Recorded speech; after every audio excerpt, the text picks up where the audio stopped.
Eto pa tungkol sa usapin ng tubig ulan. Kung kayo po ay maraming mga borloloy, may mga natural stone, medalyon, sakto-sakto sa tubig ulan mga bossing ko ay pwede niyong hugasan ang inyo pong mga, yun nga po mga nabanggit ko, mga alahas ninyo, ganun din po mga kristal, natural stone, mga medalyon at iba't ibang mga pampaswerte, lalo na kapag may naipon ka na tubig ulan.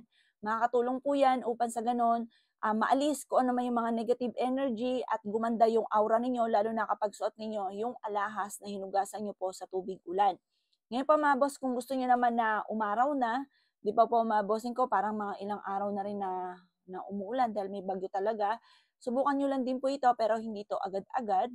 Siguro bibilang lang din ng basta makikita niyo kaagad-agad na resulta nito. Kasi ito po ginagawa namin lalo na kung gusto namin talaga na na uminit na ang araw, pero dahil nga po may bagyo na talaga, pero ito mabilis ding lilikas po 'yan kung gusto niyo na na uminit mga bossing. Subukan niyo po ito kasi kami ganito ginagawa po namin, bata pa lang po kami.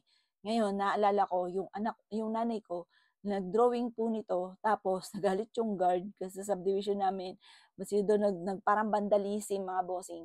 Kasi ba nga po gusto namin na uminit. Subukan niyo po siya. Mag-drawing po kayo ng araw sa may main door niyo na lang, 'wag na sa may labas ng bahay po ninyo. Sa may main door at makakatulong po 'yan habang wini-wish niyo, sabihin niyo po umaraw na, tumila ng ulan, mga gano'n mga bossing. Subukan niyo po 'yan habang nagsisindi ka ng kandila na kulay dilaw dahil ang dilaw na kandila ay para po 'yan sa mga kalamidad mga bossing. Subukan niyo po 'yan mga bossing, dasal lang po tayo at ingat po kayong lahat mga boss.